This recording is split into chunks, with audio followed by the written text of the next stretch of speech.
Welcome back. The spring season, it's in full force right now, and it's time to check in with some of those teams. Yeah, we kick things off with the lacrosse teams, both of them playing at home this past weekend. First up on the men's side, the Cats fell 15-11 to Albany Saturday afternoon, a slow start dooming them down the stretch. Now, UVM was eventually able to cut a 5-goal deficit to 2 in that fourth quarter, but then Great Danes shut the door over the game's final 10 minutes. The Cats now sit tied for fourth at 2-2 in America East play, with 2 games left and just 2 games separating second place from 6th place. Head coach Chris Fifes said after the game his team is entering this weekend's senior day with a backs-against-the-wall mentality, as both of their next 2 opponents are also jostling for those last few playoff spots.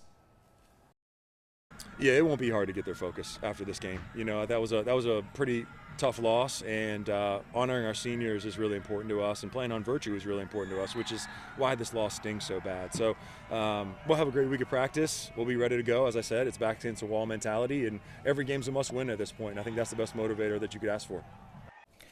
Here's a quick look at their remaining schedule. That senior day game against Lowell this Saturday at 3:30.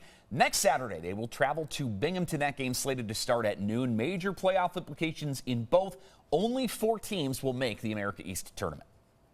The women's team celebrated senior day on Saturday with a 19-11 win over UNH in a game that the Cats controlled basically from the opening draw.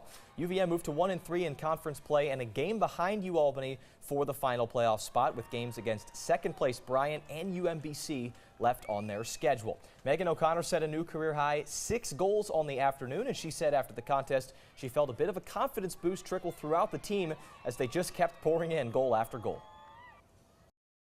Yeah, I think we were just playing to win from the first buzzer. We had no fear, and we just went out and attacked it, and it showed. We put the ball in the back of the net, and every huddle afterwards we were like, let's just keep going, bust it open. Nothing can stop us, so we put our heads down, and we've been working really hard all season for this, so it felt good.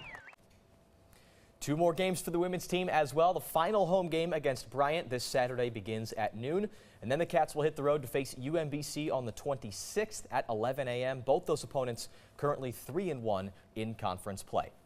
The track and field team most recently coming off the UMass Commonwealth Invitational. That saw a handful of podiums and PRs. Next up for the Cats this weekend, a trip down to Lowell. The temperatures just might be getting into the 70s. That sounds nice. Just under 3 weeks away from America East Championships in New Hampshire.